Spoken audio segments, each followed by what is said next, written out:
Let's actually talk about Rune Slayer. Opinions, thoughts, my thoughts, other opinions, etc. Now, over the past couple of weeks, if not over the past couple of days, there have been loads of videos and just comments of people complaining about Rune Slayer. Whether it's drop rates or the game being too hard, whether it's PvP or gameplay, there's just been a lot of complaints as of recently. And some of them are valid and others just are not.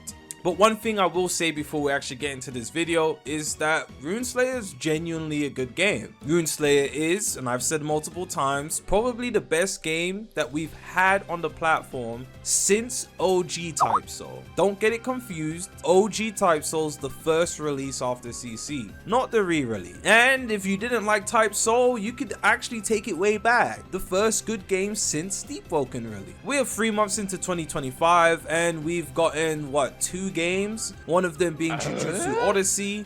Regardless, both of those games were trash. Well, we got 3 games if you count Rune Slayer, but we're not talking about that. We're talking about the 2 other games that released. Both of them were mid and died actually pretty quick. And at the end of 2024, we had Jujutsu Infinite. Now, whilst Jujutsu Infinite isn't actually a bad game, it's the exact same thing we've seen on the platform since 2020. Do the same quest over and over until you're max level, essentially. The only thing that makes Jujutsu Infinite different is the cool flashy abilities, and there's actually a storyline with some cutscenes. But the grind is very lackluster, which is why a game like Rune Slayer coming out is such a breath of fresh air, at least in my opinion. The game isn't linear, and there's a lot of content that the base game has. Now, the game, you can complete it pretty quick, but even then there are a lot of hidden things that we're still finding out about, and just weapons and items that you should grind for. Now, whether it's worth grinding for, we'll cover in this video. Now, with that all being said, let's actually get into this video.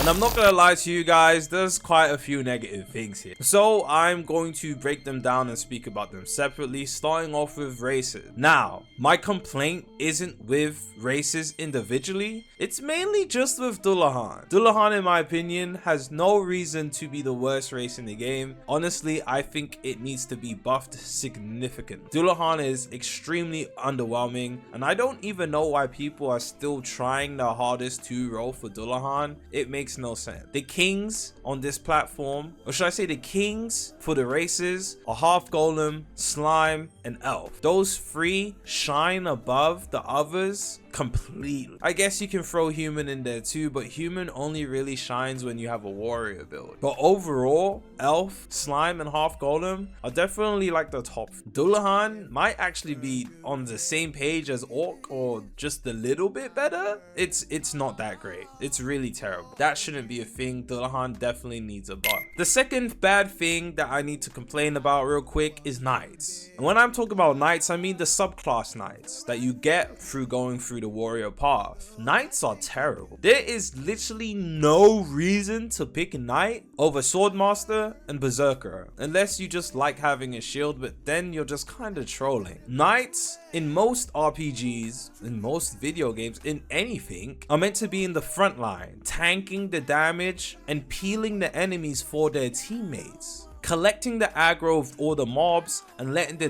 DPS, the damage dealer teammates, dish damage out to the enemies from behind or from afar. And don't get it twisted, Knights in this game have aggro moves. However, Knights in this game have no real buffs to their defensive or health stats that makes sense in order for me to now try aggro a bunch of mobs for my teammate. If anything, Knights have the exact same stats, if not worse, than Swordmaster and Berserk, because Swordmaster and Berserk deal almost 2 times the damage than a Knight does. There's no active buff that increases your armor or defensive significantly. There's no active that increases your health or your armor significantly. There is no passives that increase your health or defense significantly either. So if you're a Knight, you have the exact same or very similar armor and health stats to your counterparts Swordmaster and Berserk, but Berserk heals and deals a bunch of damage with a hyper armor active, or with a hyper armor ability that literally just gives you a bunch of hyper armor for 8 seconds. And Swordmaster deals a whole bunch of damage, and they have the leverage of being able to dual wield at that. And Knight has what?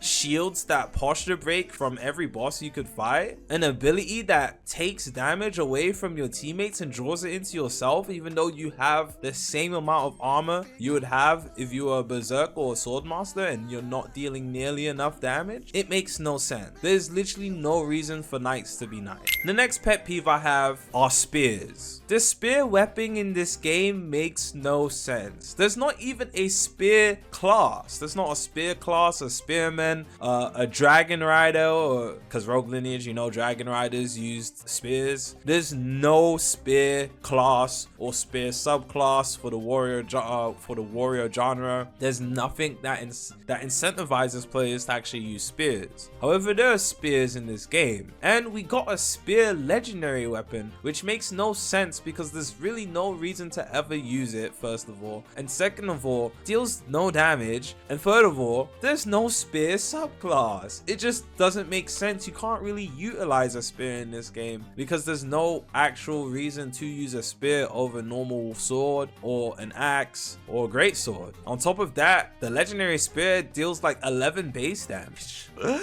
That's terrible. And you have to farm one of the hardest NPCs in the game to find to actually get the draw? Yeah, no. Another pet peeve I have is strikers. Oh wait, I don't care.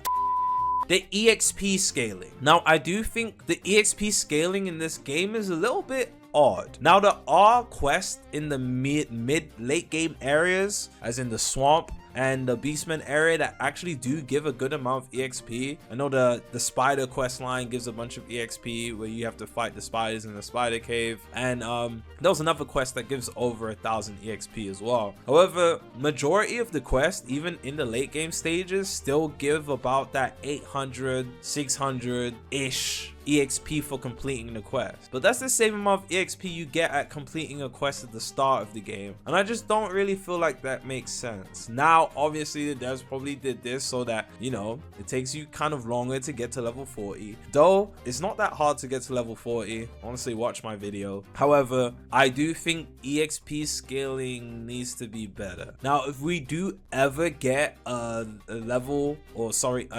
uncapped, if the new areas in the game are giving 600 EXP to complete a quest, there's gonna be a problem, honestly. The next pet peeve I have is parry. Now, parrying in this game, like most people say all the time, is almost useless. You're better off not parrying a lot of the times, or just trying to dodge, even though the dodges sometimes fail you. Now, I did make this suggestion before, and I genuinely do believe that parrying should genuinely have a posture meter attached to it. In most games, Sekiro, etc., when you parry an enemy, it gives them a slight posture increase. And obviously, it doesn't always lead to posture breaks, but it's easier to posture break. I'll show an example on the screen from another game. When you parry and when you get parried, your posture increases and decreases. I think the same thing should apply to mobs. Now, obviously, you're not gonna parry and then the mob gets posture broken. However, if you parry the mob enough times, the posture will be high, which means your next ability or your next actual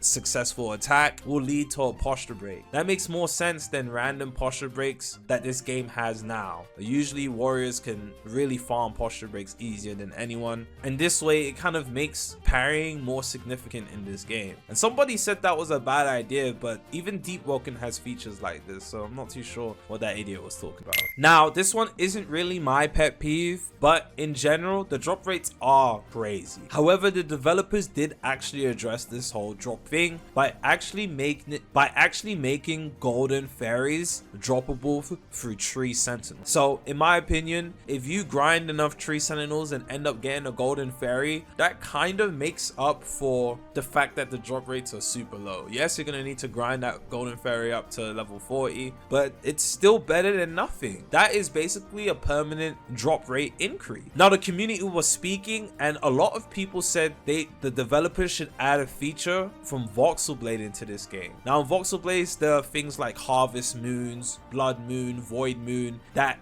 kind of makes an event happen in the server. So for something like Harvest Moon, mobs actually have an increased chance to drop materials or items that they have or that are in their loot pool. In this game, I don't think it would be called Harvest Moon because that's uncreative and just copying, but maybe in like certain biomes like the swamp, because fairies spawn in the swamp, there could be a random chance for an event to happen. Maybe like it has a chance of happening every IRL hour or every in-game hour, and it's called something like Fairy Moon or Golden Harvest, where there's like golden pixie dust or fairy dust on the screen or coming from the sky, and it increases your roll rate by 2, not 4 because that would be OP, but by 2. And if you have a golden fairy, that will stack with your golden fairy, etc. So that would be really cool. Maybe it would last 30 minutes. So once it happens, maybe it notifies the server fairy dust event is happening in the swamp area. I keep forgetting the name of it. And then people rotate there, farm Elder Tree, farm Balikis, farm Serpents, etc. That would be really nice. Events that can happen that trigger in the server, that would be very interesting. Harvest moons, golden moons, blood moons, void moons, that would be really interesting, genuinely. And my last complaint is honestly Endgame PVP. Now with Endgame, the only thing they have left is faction PvP, but the faction PvP system is super vague and is not really explained well. No one actually knows how it works, and it's just a little bit all over the place. I mean, 50 gold and some sort of unknown requirement in order to get an item is a bit weird, and it's not really explained how you rank up as well. So unless they add a raid system of some sort or some sort of coliseum for PvP, and when I say coliseum, I don't mean 1v1s like Chime of Conflict. That would be a bit boring. Maybe like a 2v2 or 3v3 system that players are able to go inside of, maybe for rewards or for some sort of Coliseum currency that unlocks weapons and armors inside the Coliseum armory. That would be very interesting.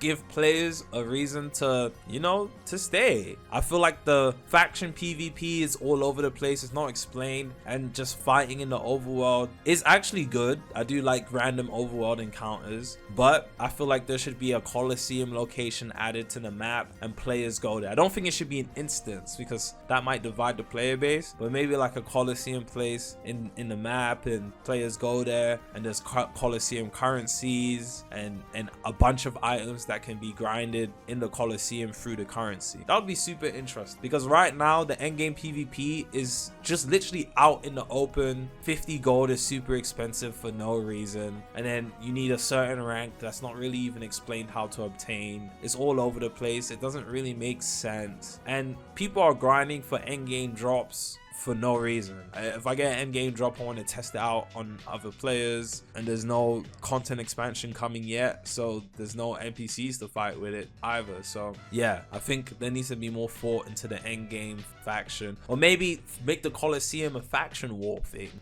If you're a certain faction, you fight here against the other players, and faction events. That would be super interesting. But as of right now, the endgame faction stuff just makes no sense. Stupid, in my opinion. Now I know we spent that whole time talking about the bad and things that need improvements of that nature, and honestly I don't have that much good things to say other than I really enjoy this game. It's actually very addictive. I have over 100 hours of playtime now, and I like it. There's a lot of flaws about this game, but I like this game. It's fun to me, and I don't know how to put that into words. It's better than everything we've gotten recently, and honestly, if the devs keep being attentive, one thing I really enjoy is that the devs are attentive. When the community doesn't like something, they don't hold off on it for weeks, if not months. When something's broken, we don't have to wait months for an update or fix or a patch. The devs are actually paying attention to the community. Now they might not actually announce and say it in the announcements, hey guys, we see everything you're saying and we're gonna They don't say it publicly, free, but you can tell through the little updates, the little patches, the little bug fixes that they do, that they're paying attention to what the community is saying. They're just not actively interacting with you guys. And honestly, that's better than a lot of other games. Some games, no names at all, some people will enter the game broken or just completely brain dead, and you have to wait 6 months for it to get either patched, removed, or revamped. So honestly, I think the developers are doing a good job, and if they keep being consistent with not only how they address the game but with actual content updates, we might actually see a long flourishing game. And honestly, that's it from me. I actually really enjoy Rune Slayer. If I didn't enjoy Rune Slayer, I wouldn't have the playtime I have on it, and I wouldn't be playing it over and over again. Most of you guys know that, some of you guys don't. If I don't enjoy a game, I won't be playing it after a day. So that answers your question. And for those of you who keep asking me, is the game worth it? How are you asking someone that's repeatedly uploaded on the same game for multiple days at a time if playing the game is worth it? The game's free. Just hop in the game and stop asking. I love and appreciate y'all. Let me see you in the next one. Peace.